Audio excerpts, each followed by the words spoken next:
last year, you do a show every day. We asked this question like at least twice a week. Can the Rockets contend with the Warriors? Are the Rockets better than the Warriors? The Rockets had the #1 seed. There was this feeling in the Western Conference that it was a two-horse race and that team was going to end up being the champion. And the way it played out in the playoffs was just like that. It was a great series. It went 7. Chris Paul got hurt. They missed 27 threes. It really felt like there were two teams that were on equal footing in terms of talent and strategy and ability. This year, I have no idea who is a good team outside of the Warriors in the Western Conference. Like, we know who the 4 teams in the East are. You got your Bucks, Celtics, Sixers, Raptors. We know those 4 teams are going to be hosting playoff series. So we want to pose the question to you, Ryen Russillo. Who in the West, outside of the Warriors, are going to host first-round playoff series? There's only maybe 1 or 2 teams that I go, okay, I can put them with Golden State. But, I mean, that speaks to how absurd the quarter mark is of this season. Houston's the second worst record, and they're 5 off the pace of the #1 seed. So, Golden State, obviously. I have the Thunder, not because I think they're the second best team in the West, but I like who they are more this year, and they're trying some different things at the end of the games. I haven't always been the biggest Westbrook guy, but at least I know he brings it every single night. So I feel like there's no way they're going to be outside the top 4. I put the Rockets in there. And they had moments. The Denver win, before Paul was hurt again, but like Chris Paul's missed the last few. They've lost some of these games. But I've seen a version of them going back about 10 days or so where I go, you know what, that kind of looks like the team that was, in that #1 tier in the West. So it feels odd because the record is so bad, but it's not like they're that far off from that. And then the 4th team I put down is Portland. Like, I had to identify teams where I know that I can trust you. I know Denver at one point was really hot. Then they ended up at 10-7. They've ripped off a few more wins, but I don't know if I trust all of their pieces as much. So those are the 4 I went with, knowing that this is really hard to do. It's really hard to do. I mean, I think the Rockets is an interesting one to put in there. If you look at mine, I did not have the Rockets in there, but it's probably a smart pick. Probably smart because I think Daryl Morey is going to make a move. I don't think this Rockets team is going to be the Rockets team that we see in the playoffs.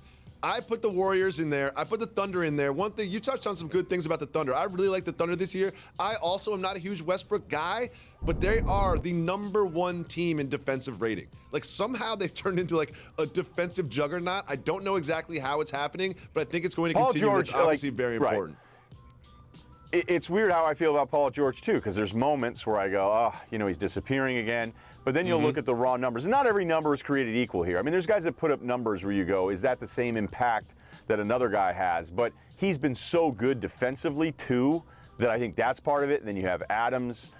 Westbrook's probably overrated defensively, but they've been messing with some 3-guard lineups to close things. Yeah, like, I'm ready to say that. So even though I don't love them as much as others have in the past, I think I know exactly what they are, and I'd expect them at least to be a 4 seed, right? Isn't that kind of what we're saying here? But what about the Lakers? Give me your Lakers thing. So here's the thing with the Lakers. I am an unabashed LeBron stan. Like, I'm just a LeBron stan, and I just believe in LeBron. Annoying. I just have so much faith in LeBron James's ability to win basketball games that I think that in this year, in this Western Conference, he can drag this team to a 4 seed and then win a playoff series and then lose in the second round. That's kind of how I see this playing out.